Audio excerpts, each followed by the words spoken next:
円卓剣渡り界隈の皆様、こんにちは。ドクロマと申します。この動画は、堅くなに執行者だけを使い続けている私が、大して重要かもわからない疑問に対して本気で向き合った記録です。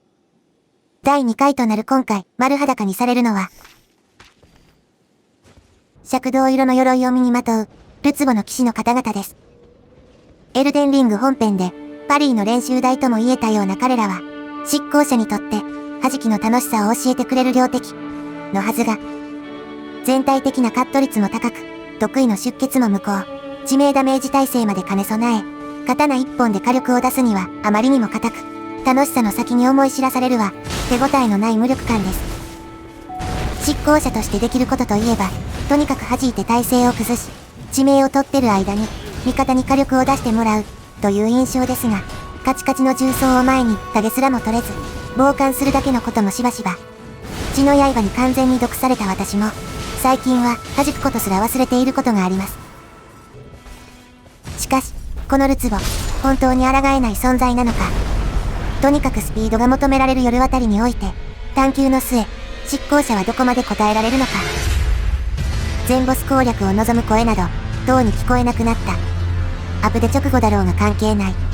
誰も見向きもしないその存在に、休日の時間すべてを、ただ静かに燃やす。これは、限界を追い求める者の、ささやかな執念の記録で。さて、大行な語りはこのくらいにして、今回も、いくつかのコンセプトに沿って最適解を探っていきます。その1、体勢崩しを狙うこと。致命中に味方も殴ることができる今作。攻撃の差し込みどころが少ないルツボ相手には、この無防備タイムを作り出すことが、集団火力を発揮する上で非常に効果的なので、弾きによる体勢崩しも積極的に狙いつつ、いかに早く崩すか、という視点で最適解を追求していきます。その2、討伐スピードを上げること。デイリーボスとして、カバと共に出現するルツボを除けば、ゲーム性的に、討伐スピードが何よりも求められます。中央脇でも、瞬間的に怠慢状況となることは珍しくなく、体勢を崩して無防備タイムを狙う傍ら、味方参戦前や分担戦闘時にも成立する、単独火力の最大化も模索していきます。そのため、若干シビアな操作や、反射神経の求められるような行動も厭わず、種取りのためにダメージ効率も素人なりに考慮していく予定です。その3、汎用的な行動であること。前回と同様に、特定の戦技や異物を必要としない、両刀と刀、という出撃時の構成でできる立ち回りとして、ベースを組み立てていきます。疾走を用いた各種キャンセル技なども、安定面にかけるのと、バグか使用かが不明瞭なので、今回は使用しません。それではまず、最適化前である現状のソロ討伐タイムをざっくりと計測してみます。経験上、レベル6前後で砦攻略を始めることが多いので、そこを基準とし計測していきます。念のため、いろいろな立ち回りを用いた方法で記録を取っておきます。まずは、通常武器のみでの立ち回り。あまりにも時間がかかるので、ルツボのステータスをまとめておきましょう。HP は、剣、槍、共通。すべてのダメージ種別に対して、同じ耐性値を持っており、属性に関しては、炎と雷が若干効きやすいという金属的な体つき。有効な状態以上は4種ですが、マルチだと特に、付与する前に倒しきってしまう印象。ついでに、両刀のダメージタイプを検証してみました。訓練所の人形兵は、斬撃ダメージに対して若干の耐性を持っており、標準ダメージは同倍で通ります。実際に、標準ダメージの武器と比較したところ、かかしに対してのダメージより、人形兵に対してのダメージの方が 10% ほど低く計算されたので、両刀は刀同様、斬撃ダメージという認識で良いと思います。さらに、致命ダメージを軽減する特性を持っているようで、ルツボと同じ斬撃耐性値を持つ湿地騎士で、両刀による致命ダメージを比較したところ、このような結果となりました。弱攻撃では同じ数値が観測できたので、明らかに致命ダメージに対して半減以上の耐性があり、単独で致命を取ることの弱さを痛感します。そろそろ終わりそうです。私のプレイが未熟なのもありますが、怠慢状況では、なかなか攻撃を差し込む隙がなく、凍傷を起こせたとしても、全体を通してかなり効率が悪い印象です。未強歌舞伎だとなおさらですね。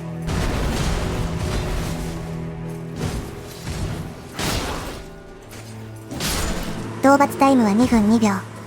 日中の時間が14分なので、単純計算だと、1日丸々かけても踏破しきれないペースです。次に、縦パリー主体での立ち回りで計測します。本編プレイ時の記憶を頼りに、地名もしっかり入れながら戦いました。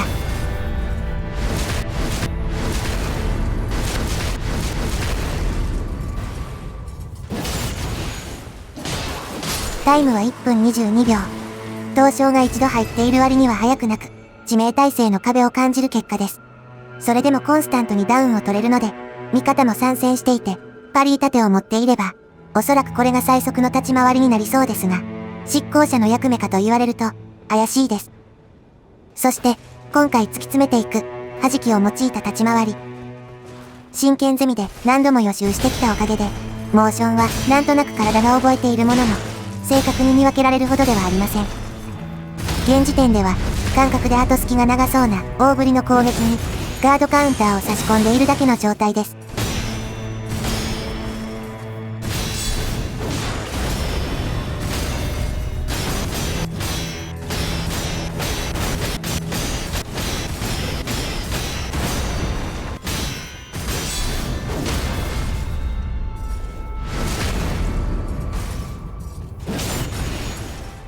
記録は1分14秒。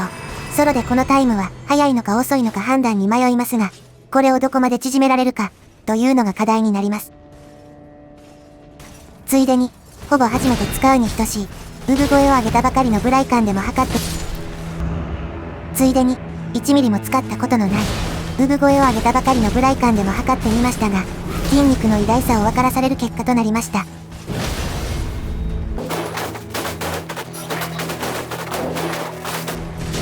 正しい使い方もわからない状態で45秒。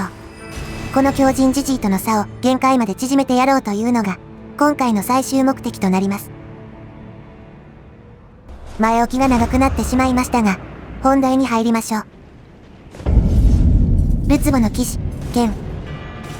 始まりの王に仕えた、かつての秩序を司る重装の騎士。汚れと蔑まれた払いせか、一撃の隙も許さぬ連舞に、剣順すらも猛攻の一部と化し、プレイヤーを圧倒してきます。中央砦、風浪、デイリーボスと接敵の機会は意外と多く、豪華な報酬が見込めるうま味なエネミーです。それでは、まずは剣ルツボのモーションから、令和7年の今になって、改めて整理していきます。けさ切り、予備動作、向かって左上の構え。出が早く、指導技として品質します。逆けさ切り、予備動作、向かって右上の構え。けさ切りからの派生、また、けさ切りへとループすることが多く、事前に警戒していないと反応するのが難しい攻撃です。横切り、予備動作、向かって右側のため。けさ切りからの派生でのみ使用する攻撃です。見てから簡単にジャンプ避けすることができます。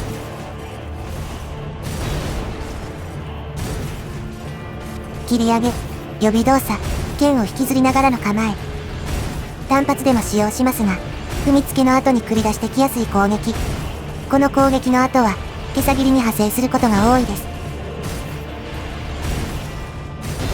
インパクトにタイミングを合わせれば、ジャンプ避けも可能です。突進突き、予備動作、いかにもつきそうな構え。距離がある状況や、回復操作に反応して使用してきます。単発でも指導しますが、横切りや逆けさなど、向かって左側に腕が残る攻撃の後に派生しやすい印象です。根元あたりの判定だとジャンプ避け可能ですが、先端判定周辺は安定しません。基本密着して立ち回るので、あまり意識しなくていい攻撃です。ダッシュ切り払い、予備動作、向かって右に構えてダッシュ。同じく、距離がある状況でのみ使用してきます。突進突きを後ろに避けると追撃として使ってきがち。ジャンプ避けも可能ですが、こちらもあまり意識しなくていい攻撃です。地踏み、片手、予備動作、縦持ち状態での足上げ。毛先切りや切り上げに派生することが多い印象ですが、派生先が多く、単発だったりと、先が読みづらい攻撃です。判定が波状で持続も長く、後方への回避は危険。ジャンプ避けが可能で、かなり遅れても判定勝ちできます。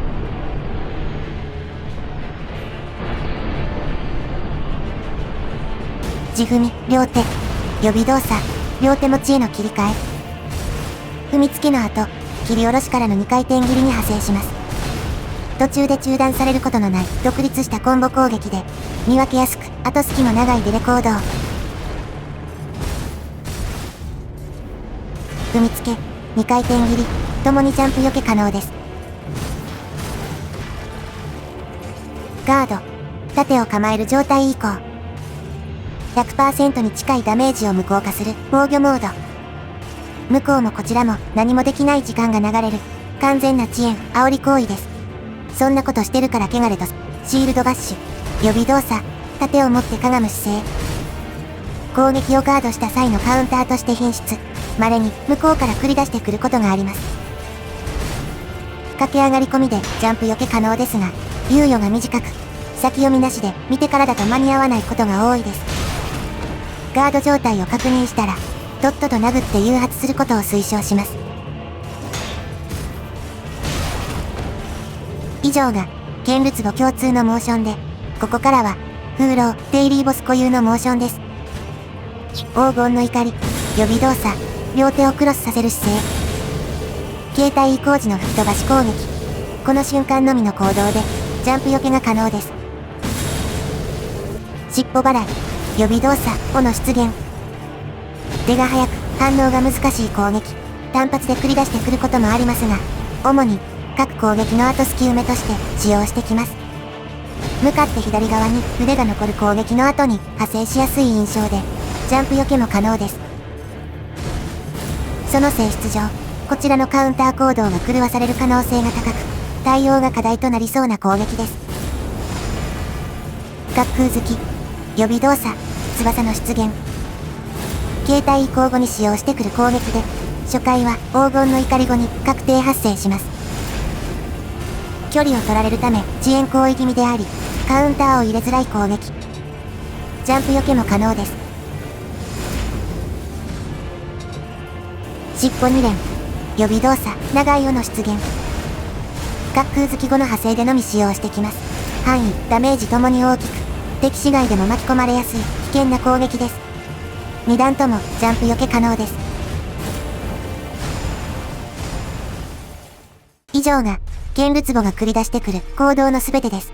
そして、こちらが各攻撃の派生図となります。デザインを生業とし10年以上経ちますが、視覚的に整理するのが、ここまで難しく感じたのは初めてです。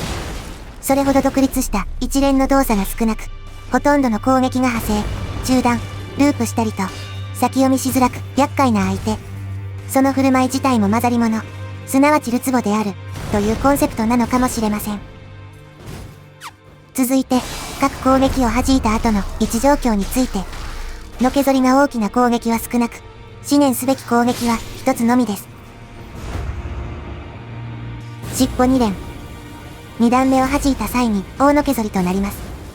滑空好きに続けて、さらに距離を離されるので、間合いのコントロールが難しくなります。シールドバッシュ、切り上げの2種も、先端判定など場合によっては離れすぎることがありますが、調整できる範疇なので、そこまで意識しなくて良さそうです。それ以外の攻撃は、すべてのけぞりなしです。まだまだ掘り下げます。次は、弾き後に差し込めるカウンター攻撃の中から、可能な限り最大火力を狙えるものを探るべく、序列をつけていきます。こちらが、ルツボの騎士に対する、レベル1での各攻撃のダメージと、技ごとの硬直時間をまとめたものです。ルツボとの立ち合いでは、短い隙に差し込める着攻撃や、弾きから即派生できるガードカウンター、ジャンプ避けついでに繰り出せる攻撃などが、硬直とダメージのバランス面で、高い期待値を示す傾向にあります。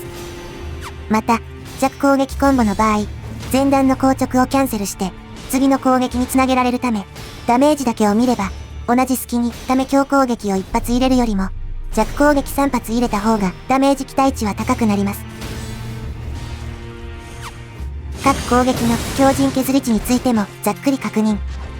スタンスが30に設定されている人形兵に対し、各攻撃何発でダウンしたか、攻撃を当てて投げナイフ何本でダウンしたかなどの結果から、おおよその強靭削り値を算出してみました。ダウン狙いにおいてガードカウンターはやはり優秀で、優先的に差し込みたい手段です。一方ため強攻撃は、硬直に対する効率がやや悪く、ひるみを取れない相手には、ジャンプ攻撃の方が効果的な印象。また、弾きの強靭削り値が意外と高いので、あえて回避を選ばずに、積極的に弾いていく選択が有効そう。ルツボの騎士のスタンス値は、ソロ時で80に設定されており、ジャンプ避けしながらの攻撃をうまく活用しつつ、差し込める隙にはガードカウンターを、その他の場面ではダメージ効率を優先して攻撃を選ぶ。そのような方針で対応を設計していきます。お疲れ様でした。これにて真面目な調査パートは終了。データファイトの雰囲気が出ておりますが、実際にうまくいくかはまた別のお話。ここから先は研鑽と忍耐の領域。幾度となく弾き、差し込みの手応えを腰に刻む反復の旅の始まりです。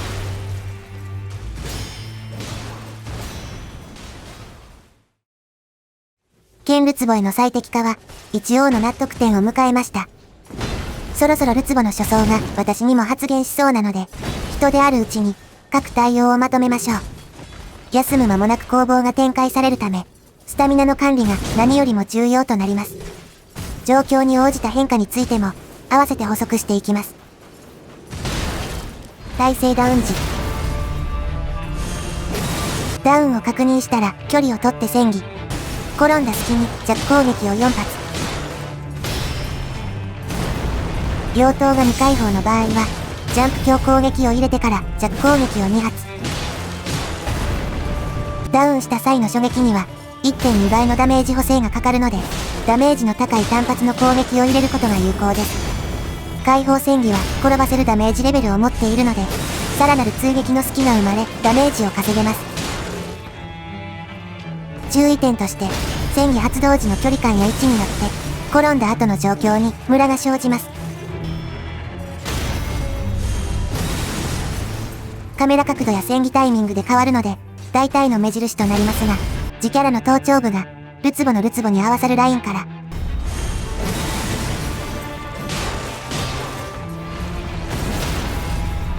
右膝のラインの間あたりがジャストマーイ。この距離感を覚えておきましょう。猶予は思ったより長いので、落ち着いて距離を見極めます。スタミナがない場合は、弱攻撃の回数を減らして調節。納刀して戦技を打ってもいいですが、スタミナ管理に注意。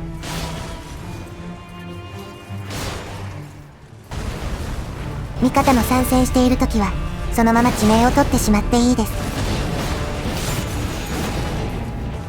袈裟切り。通常弾きの後、弱攻撃。最速派生である逆袈裟切りへの弾きが間に合います。ソロ状況では、弾いた時点でダウンするかしないかを見極められるとベターです。弾いて弱操作が癖づくと、そのまま致命を取ってしまいタイムロス。ダウン有無を確認して、弱攻撃を入れます。逆袈裟切り。納刀弾き。唯一何も差し込めない攻撃です。最速の派生が袈裟切りで、弱攻撃でも戦技弾きでも間に合いません。納刀弾きは、弾いた直後からスタミナ回復が始まる特徴があり、袈裟切りループ時、通常弾きのみでさばいた場合のスタミナ状況と比較すると、一目でわかるほどの差が出ます。貴重な回復機会となるので、確実に納刀でさばきたい攻撃です。横切り。袈裟切りからの派生オンリーなので、セットで対応をまとめます。袈裟切りのカウンターを入れた後、まず、最速の逆袈裟を警戒。逆袈裟でないことを確認したら準備して、横切りをジャンプで避け強攻撃。この後、硬直キャンセルして両手コンボへ派生する可能性があるので、派生有無を確認して、さらに着追撃を一発入れます。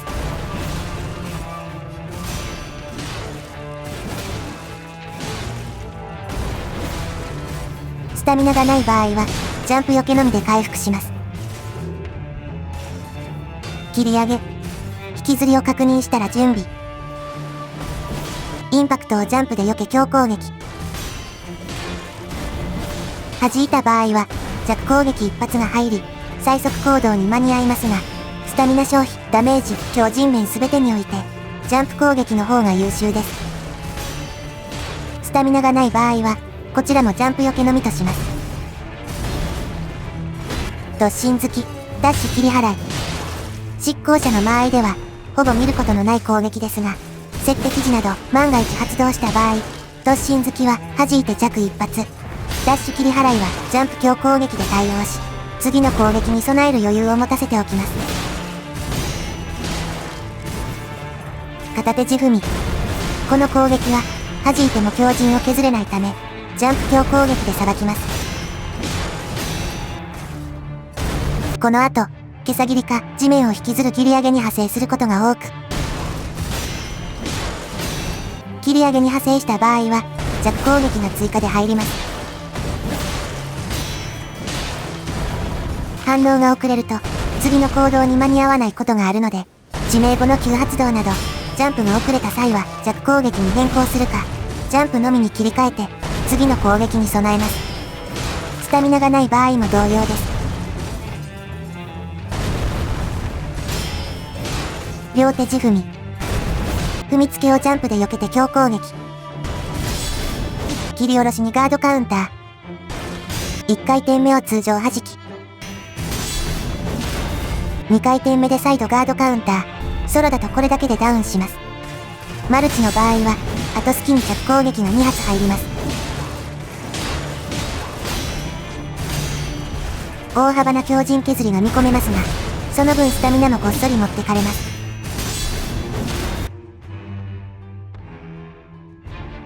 特に、最終段でガードブレイクすることが多いので、弾きながらスタミナゲージに注視します。スタミナが足りなそうな場合は、ジャンプ強攻撃を省略したり、1度目のガードカウンターを弱に変えたり、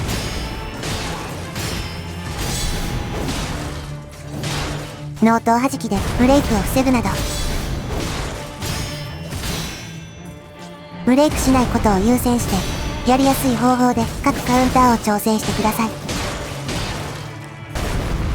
また、逆毛さ切りの後などの納刀状態時に使用してきた場合、通常武器でのジャンプ攻撃にはキャンセルが効かず、抜刀が間に合わないので、納刀時で地踏みを受けるときは、必ずジャンプ避けのみとします。スタミナ以外にも、ジャンプが遅れた場合など、臨機応変に対応します。ガード。シールドバッシュを警戒しながら、すぐさま殴って遅延行為を咎めましょう。堅くなな場合は、SNS にさらしてしまって大丈夫です。シールドバッシュ。ガードからの派生読みであれば、駆け上がりからのジャンプ強攻撃。強攻撃の入力は遅らせ気味です。反応が遅れた場合は、通常弾きの後、最速で着攻撃を2発。最速行動に弾きが間に合います。ガードカウンター等は間合い外なのですが、弱攻撃の前進性能で踏ん張りが効き、最速だとヒットさせることができます。続いて、ボス個体固有のモーションです。黄金の怒り。1回のみの行動なので何でも良いと思いますが、反応できたのであれば、ジャンプ強攻撃からの着攻撃か、ガードカウンターを入れましょう。滑空好き。空中に浮かんだのを確認したら、後ろに2回ステップ。月を弾いた後、すぐさま後ろ入力から前入力に切り替えてステップ。そのまま着攻撃で、最速行動の尻尾払いに間に合います。前捨てのタイミングが少しでも狂うと、あらぬ方向にステップしたり、尻尾払いに間に合わなかったりと、若干操作難易度は高めです。安定しなかったり、スタミナがない場合は、納刀して次に備えましょう。2連尻尾払いに派生しやすいので、弱攻撃後は警戒しておきます。2連尻尾払い。滑空好きをさばいた後、1段目を弾いて、2段目に戦技を叩き込みます。滑空好きがうまくさばけなくても、戦技の前進性能による間合い調整ができるのと、溜まってる妖刀の抜きどころが、もう一つくらいあってもいいだろうという判断です。仕上げに、最も難易度の高い後スキ埋めの尻尾払い。尻尾へのカウンターとしてはガードカウンターで問題ありませんが、派生元の攻撃によっては警戒が必要で、わずかに対応を調整する必要があります。とはいえ、特定の攻撃からしか派生しないため、パターンを体になじませ、苦手意識ごとしっかり弾き返していきましょう。単発発生。みそじには応える、不意打ちめいたタイミングで、唐突に繰り出してくるため、何も起きていない間も気を抜かず警戒しておきます。ダッシュ切り払いからの派生。稀なケースですが念のため、弾き猶予は十分にあるので、ジャンプ強攻撃の後に警戒します。逆毛さ切りからの派生。両方とも出が早く、見てからの反応が難しいパターンです。携帯移行後の逆毛さ切りは、納刀で弾いた後、必ず抜刀の準備をしておきます。横切りからの派生。両手コンボに派生しないときは、体感でほぼ9割尻尾攻撃が発生します。ジャンプ強攻撃を入れた後は、尻尾が来る前提で構えておくといいでしょう。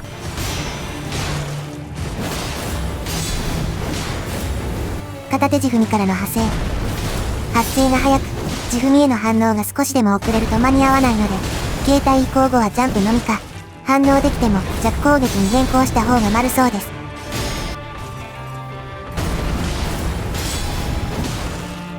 シールドバッシュからの派生。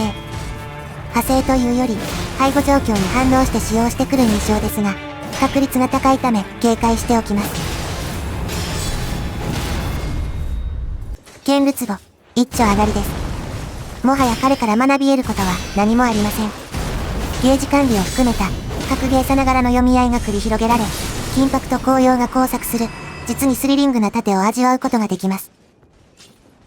今にも叫んばかりのるつぼ金を携え、この勢いのまま、槍畜生も分からせてあげましょう。るつぼの騎士、槍。黄金樹の原初に連なり、生命のるつぼを宿した僧兵。なぎ、突き、投げ。祈祷を帯びた呪詛が、幾重にも派生を紡ぎ、武闘のごとき所作で、戦局をじわじわと圧迫します。中央砦で3体、風浪で稀に出現、潜在力を蓄えているため、確実に打ち取りたいエネミーです。槍るつぼのモーションをまとめます。突き、予備動作、先端を向けた構え。発生が早く、警戒していないと見切りづらい攻撃。単発使用、2連続使用のパターンがあり、コンボ途中にも差し込まれる厄介な攻撃です。突進好き、予備動作、先端を向けてダッシュ。中距離程度の距離感で品質、コンボ指導にも使われ、思ったより判定が伸びてくる危険な攻撃ですが、密着状況では忘れてしまって良い攻撃です。右振り払い、予備動作、向かって右側の構え。大体のコンボ指導となる攻撃です。予備動作、インパクトともに分かりやすく、ジャンプ避けも可能です。下がり振り払い、予備動作、向かって右側の構え。右振り払いと似通った攻撃で、一歩下がりながら同じような動作を行います。中途半端に密着していると、この一歩がこちらの攻撃間合いに影響するケースがあります。左振り払い、予備動作、向かって左側の構え。派生技としてのみ使用してきます。挙動、インパクトは、右振り払いとほぼ同様で、こちらもジャンプ避け可能です。叩きつけ、予備動作、縦方向の構え。派生技としてのみの攻撃で、コンボの締めやループ起点として多用してきます。予備動作、インパクトともに分かりやすい攻撃です。回転投げ払い、予備動作、体を軸にした回転。同じく派生技としてのみ使用してくる攻撃。独立したモーションで見分けやすく、コンボの締め、または先ほどの叩きつけとループします。ジャンプ避けも可能です。突き下ろしからの振り上げ、予備動作、先端を向けた高めの構え。振り上げまで確定の2連撃です。突きと構えが似通っており、見切るには慣れが必要。この後、振り上げついでに叩きつけに派生することが多いです。1段目、2段目ともにジャンプ避け可能です。地踏み、予備動作、足上げ。剣ルツボと挙動も性質も全く同じ攻撃で、コンボ指導として使用してきます。もちろんジャンプ避け可能です。シルリアの渦、予備動作、シュイン。遠距離状況で使用してくることが多いですが、稀に近距離や後述の投げ攻撃の置き攻めとして繰り出してきます。特にディレイもなく、インパクトも素直ですが、設敵外から飛ばしてきたり、地形を貫通することがあるクソ技です。黄金の怒り、予備動作、槍を掲げて足上げ。携帯移行時のみ使用。剣ルツボと同じ方法で処理しましょう。この後、次の攻撃らが追加されます。滑空突き、予備動作、翼の出現。携帯移行時に確定発生。その後は投げの後に使用してきやすい印象。空中からのインパクトに緩急があり、合わせるのが少し難しいので注意が必要です。掴み攻撃、予備動作、角の出現。執行者殺しの投げ攻撃。単発だけでなく、後隙埋めとしても使用してくるため、携帯移行後は常に警戒しておくべき攻撃です。以上が槍ルツボの全手札で、風狼個体とも区別なく、共通のモーションとなっています。剣持ちの行動は大体把握していても、槍持ちは漠然としたまま、という人も多いのではないでしょうか。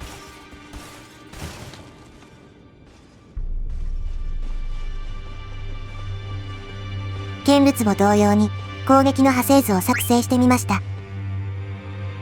改めて見ても、全く意味がわかりません。これがプレゼン資料なら、真っ先に全集ジャッジの出来栄えです。唯一の収穫としては、投げの派生元が2つのみだと視覚化できたことくらいでしょうか。とにかく、あらゆる攻撃が派生したり、派生したと思ったらまた戻ったりと、型に当てはめた対応が不可能に近く、カウンターを入れるたびに、次の行動を見極める必要があり、業務を怠ると対処できない難敵です。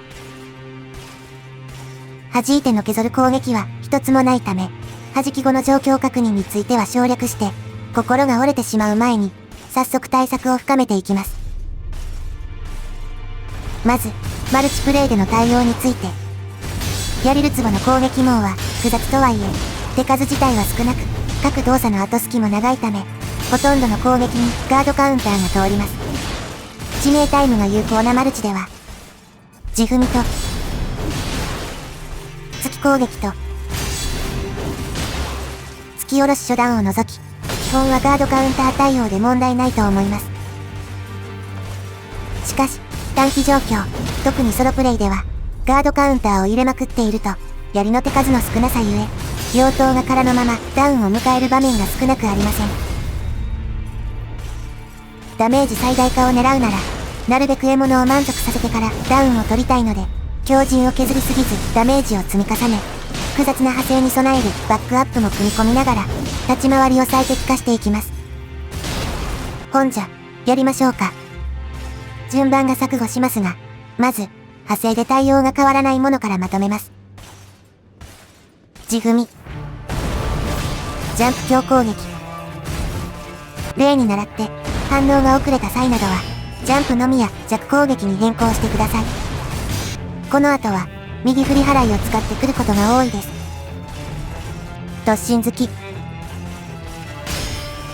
弾いて弱攻撃。この後も攻撃が続くので、弱攻撃時に派生を確認します。突き下ろしからの振り上げ。1段目を納刀弾き。2段目にガードカウンター。1段目に差し込める攻撃がないので、スタミナを回復して、間がちょうどいいガードカウンターを入れます。左振り払い。ジャンプ強攻撃からの弱攻撃。この攻撃の派生先は叩きつけのみです。前の行動によって間に合わない場合は弾きます。滑空好き。ガードカウンターを入れて弱2発。交代しながら受けると空振るので注意です。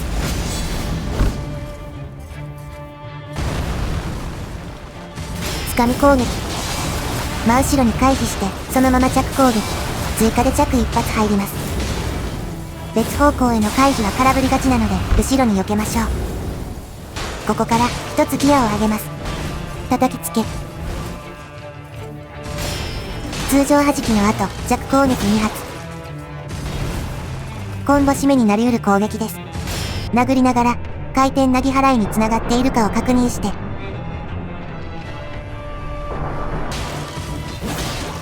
コンボ終わりなら弱攻撃3発入れます。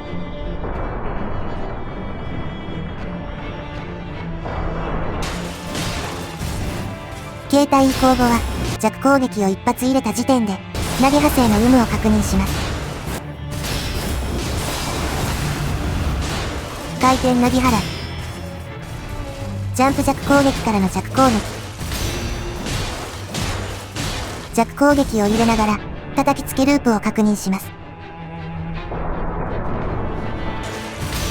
ループしたらまた回転投げ払いの確認に入ります。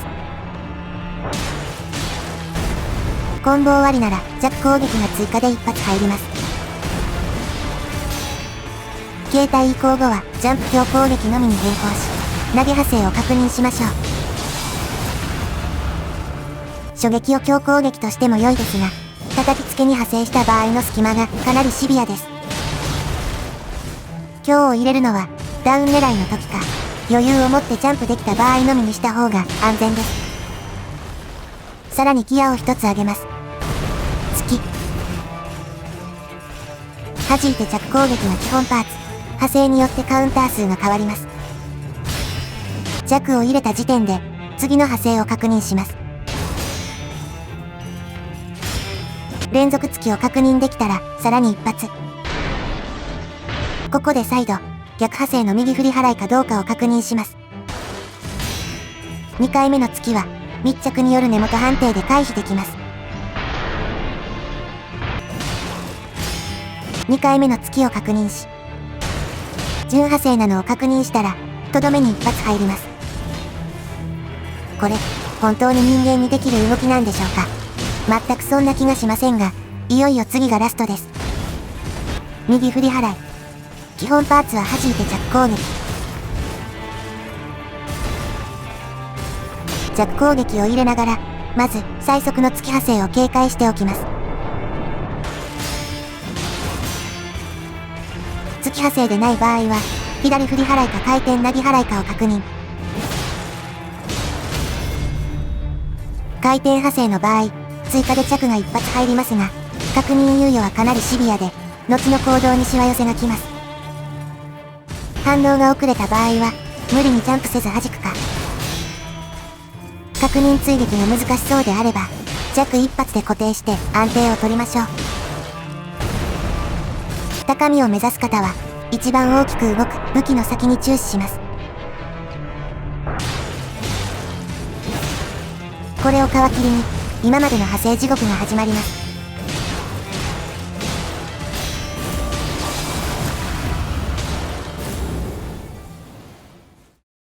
もう二度とルツボの顔など見たくはありません。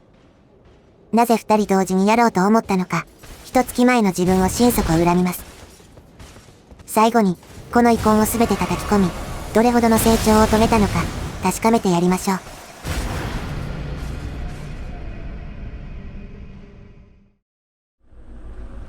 ではまず単体の討伐タイムを測ってみますか。異物はスタミナだけ軽く補強させてもらって冒頭と同レベルで挑みます。今宵弾くは明白なる逆境。万感の思いを込めて尋常に参ります。すみません、明確なカウントスタートの基準を定めてなくて初ヒットからという形で少し盛らせてもらいます。初記録時が1分10秒ほどだったので、半分程度まで縮められれば上出来かなといったところ。ソロだと、やはり強靭が脆すぎて、戦技が活かせない印象です。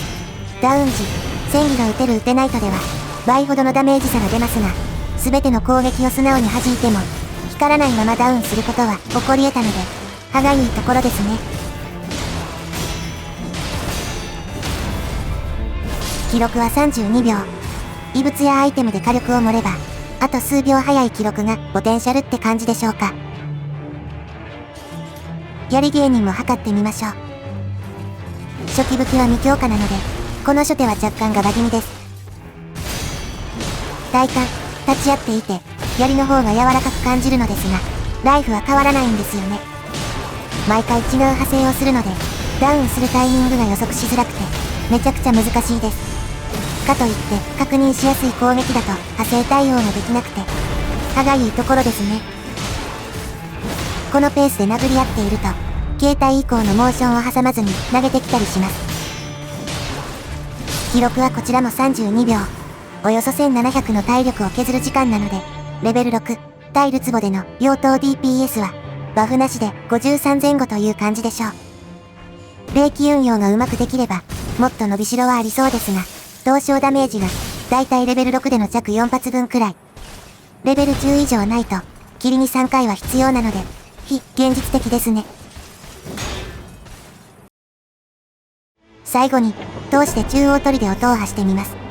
異物は適当なスタミナ補正と、物理、ガードカウンター補正を積んできました。第一収縮が完了する前に、地上にいるルツボの殲滅を目指します。地獄のようなリセマラを経てるので、多少のミスはご容赦ください。ここで、全く役に立たない豆知識を一つまみ。地変腐敗、マリス遠征の場合は、確定でルツボに会えます。地変なし、グラディウス遠征の地形はおそらく20パターン。20分の3が中央スポーンで、そのうち2つはルツボ砦で。ルツボの場合、収縮は1日目が北東、2日目が西で確定。スポーン場所に境界があった場合は、ここに槍ルツボがいて、南に境界がある場合は、ここに剣ルツボがいます。来たる常世グラディウスに向けて、無駄に収集した情報の供養とさせていただきます。さて、しばらくは暇な時間が続くでしょう。レベル1から乗り込んでいるので、いつまで続くんだという立ち会いを繰り返します。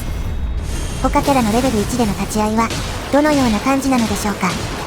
武器が育つ前は、攻撃回数を多く担保できる、執行者に分配が上がる気もしています。もっとも、レベル1で中央を攻めたりは、ほとんどしないのですが、リセマラ地獄のおかげで、収縮は右上あたりということは認識していて、広場の3体から撃破し、その後に上階を処理する3段です。ここは途中乱入が怖いので、1体ずつ釣って処理します。剣ルツボは槍芸人のようにふざけた派生はしないので、だいたい同じことの繰り返しです。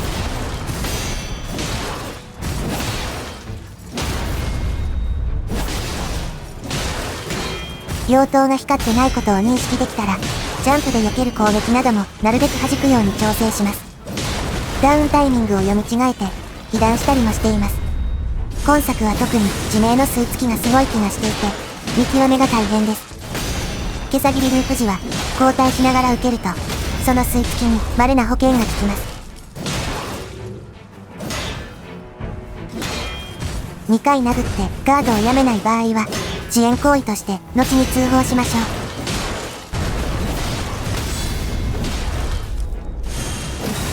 このように、地形が悪い場所や、もうすぐ立ち上がりそうなタイミングだと、あらぬ方向に転ぶ時があります。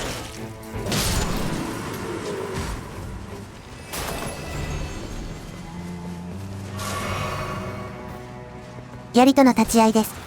坂道は、思わぬ空振りなどが生まれるので、なるべく平地で戦うのがベター。弱攻撃をペチペチ入れていく都合上、ダウンする市内を感覚で捉えるのが大事なのですが、派生が複雑で、強靭管理する余裕は私にはありません。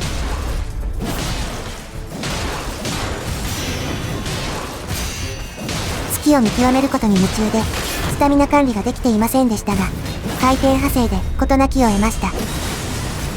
ド密着するというよりかは、気持ち数十センチくらい距離を空けられると、ダウン時に弱攻撃保険が効く場合があります。投資攻略なので、右振り払い、回転派生時の追撃は行わず、安定をとっています。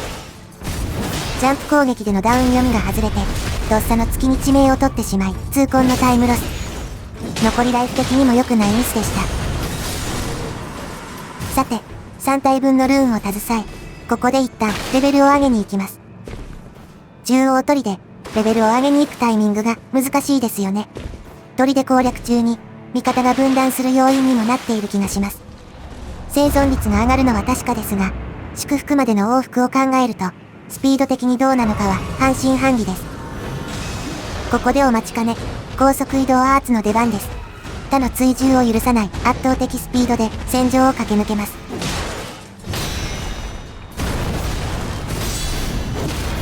今、気づきましたでしょうか？見逃すには簡単すぎる違和感。そう、ここの個体はバグりがちで、派生ルールを無視して攻撃を繰り出してくることがあります。他のルツボでもごく稀に起こるのですが、これにはなすすべもありません。運よくダウンしてくれてよかったです。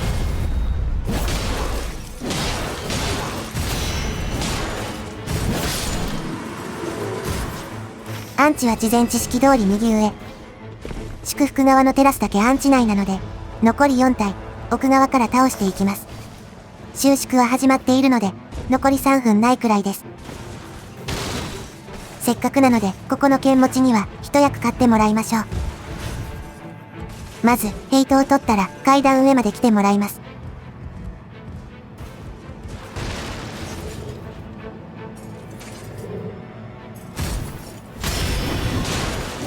案内できたら、足場際でダウンを取り、戦技を放てば、弾き名物、ロバートさんです。タイムはあまり変わりません。さて、残り3体となりました。焚き火バフもしっかり回収して、量を怠らずに戦います。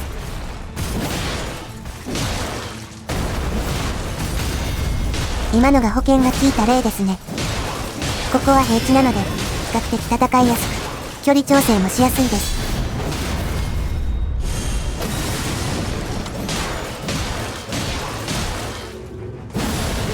反応が早すぎて被弾してしまいました。これがなければ、飛び上がる前に倒せたでしょう。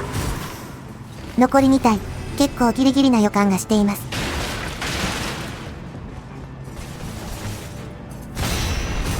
ここの配置は最悪だと思います。狭くて坂道、視界も制御しづらく、焦って見づらい場所で戦ってしまい、致命を何回も取ってしまいました。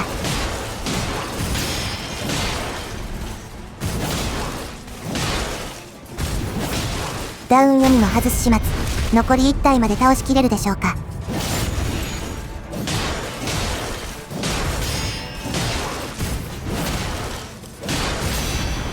今のはガードカウンターでも良さそうでしたね。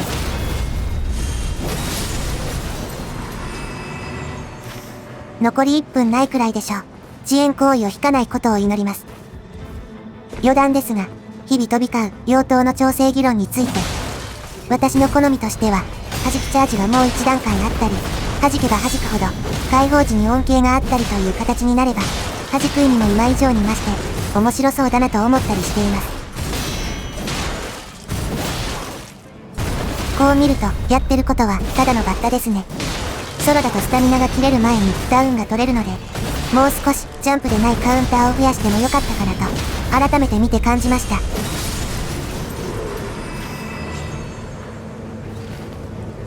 ちょうど収縮もし終えたところで、中央ルツボ取りで、地上踏破完了です。異物や立ち回りなど、もっと煮詰めれば、洗剤を選ぶ余裕くらいはできそうですが、今回の趣旨とは外れるので、ここまでとしておきます。依然として、他キャラよりも優れているとは感じませんが、苦手な対局とされるルツボ相手にも、ある程度のスピード感なら出せそう、ということが分かったところで、ルツボ限界追求の着地点とさせていただきます。